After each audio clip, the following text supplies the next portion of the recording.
কালকে আমি বাসা থেকে যা করা করেছিলাম তার সাথে রাত্রেবেলা তিন ডিবি ডিজি এবং মেট্রোপলিটন পুলিশ ডিউটি ছিলেন।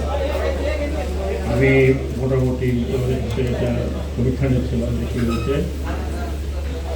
এখন পুলিশ ফোর্সের সাথেও একটা হয়েছে, পুলিশ ফোর্সও বলবো না যে তারা একেবারে কিছুই করেনি, কিন্তু তাদের উপরে যে হামলাটা হয়েছে এটা ছিল অত্যন্ত কী বলবো বেদনাদায়ক। তার কারণ একজনকে গুলি করে মারা আর আরেকজনকে মাথার চামড়া খুলে ফেলা, পা টুকরো টুকরো করা, থাকলিয়ে দেওয়া, মাথা থাকলিয়ে দেওয়া, এটা তো আপনি কারোর সাথে করতে পারেন না। ইভেন আমরা যুদ্ধের সময় যখন যুদ্ধ হয় তখন একটা মৃত সৈনিককে আমরা এইভাবে তাকে থাকলিয়ে দেই না। এবং এটা খুবই দুঃখজনক। এটাও দুঃখজনক যে হাজার তরুণ মারা গিয়েছে পুলিশের গুলিতে, অন্যান্যদের গুলিতে, এটা কোনো সন্দেহ নেই। আজকে আমি দেখলাম, আমি প্রথম পুলিশের কথা বলি, পুলিশ ছাড়া আমাদের সমাজটা চলতে পারে না। আপনারা এখন দেখছেন, আমি প্রতিদিন খবর পাচ্ছি যে অমুক জায়গায় বলছে স্যার আমার বাড়ি লুট হচ্ছে। আমি বলেছি কী করবো, কিছু কারণে আমি শুনে যেতে পারি। সেনাবাহিনীকে বলছি তারা বেরোয় আছে, বিজেপি বেরোয় আছে, এটা তাদের কাজ না। পুলিশের যে কাজ সেটা সেনাবাহিনী করতে পারে না, তবুও তারা করছে।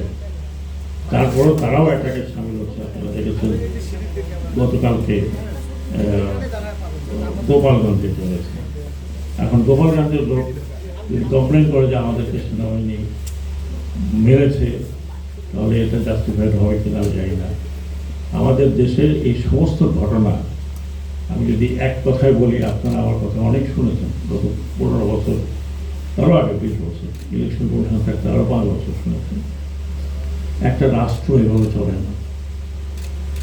একটা রাষ্ট্রের পলিটিক্স এটা হয় না। একজনের ইচ্ছা মতো রাষ্ট্র চালানো যায় না, সেটা যাই হোক, সেটা যে যার অবদানই থাক। এটা বঙ্গবন্ধুর অবদান ছিল ঠিকই, কিন্তু হাজার হাজার লোক যুদ্ধ করে 30 লক্ষ লোক মারা যাওয়ার পরে এই রাষ্ট্র স্বাধীন হয়েছে। এই রাষ্ট্র কারোর পার্সোনাল প্রপার্টি না। আমি খুব পরিষ্কার ভাষা বলছি, কারোর পার্সোনাল প্রপার্টি না, কারোর ফ্যামিলি প্রপার্টি না। পলিটিক্সে তাকে এত নষ্ট করা হয়েছে যে আর কেউ এখানে ঢুকতে পারে না। বাপ ছেলে, ছেলের বউ, নাতি পুতি চলতেই আছে। আর পাওয়ারটাকে কুক্ষিগত করা হয়। হাজার হাজার লোক মারার পরেও পাওয়ারে থাকতে চায়। এটা খুবই দুঃখজনক, খুবই দুঃখজনক। তারপরে আমি একটু স্পষ্টবাদী, এই পুলিশকে ব্যবহার করেছে লাঠিয়াল বাহিনীর মতো। এই পুলিশকে ব্যবহার তৈরি করেছে, মারণাস্ত্র দিয়েছে। পুলিশের হাতে 7.62 দেখে আমি আশ্চর্য হয়েছি। এটা বোধ হয় 15-20 বছর আগে দেওয়া হয়েছে। ওনারা অনেক অভিজ্ঞ অফিসার আমার পাশে আছেন, পুলিশ অফিসার। আমি তো 29 বছর আমি ইউনিফর্মে ছিলাম।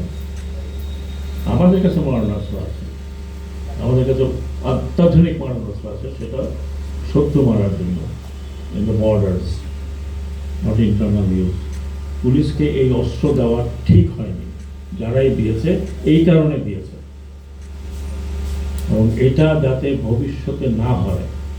আমি অত্যন্ত পরিষ্কার ভাষা বলছি, রাজনীতিবিদরা আমাকে পছন্দ করুন না করুন, আই কুডন্ট কেয়ার লেস। এখন রাজনীতি করা এদেশে অনেক ডিফিকাল্ট হবে। পুলিশকে আপনি আর পুলিশ লাঠিয়াল বাহিনীর মতো পরিচালিত করতে পারবেন না। I will insist police will be under police commission. Police কমিশনের নিচে পুলিশ চলবে।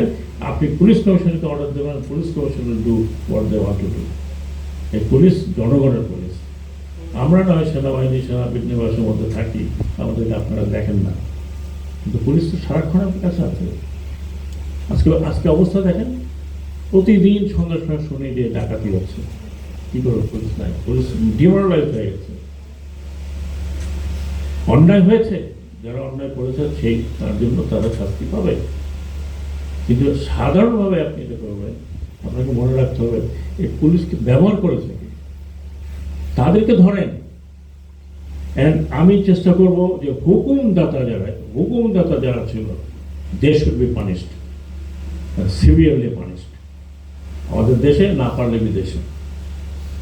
ছেলে এত কোনো কথা হলো না যে আপনি হুকুম দিয়ে ছেলে পেলে মারবেন, জনগণকে মারবেন, আর জনগণ এটা করবে। আবার আসেন, দেখেন জনগণ কি করে, ছিঁড়ে ফেলবে। এবার হুকুমদাতাতে আমাদের বের করতে হবে যে কারা পুলিশকে এইরকম ভাবে ব্যবহার করেছে, উদ্দেশ্যটা কি।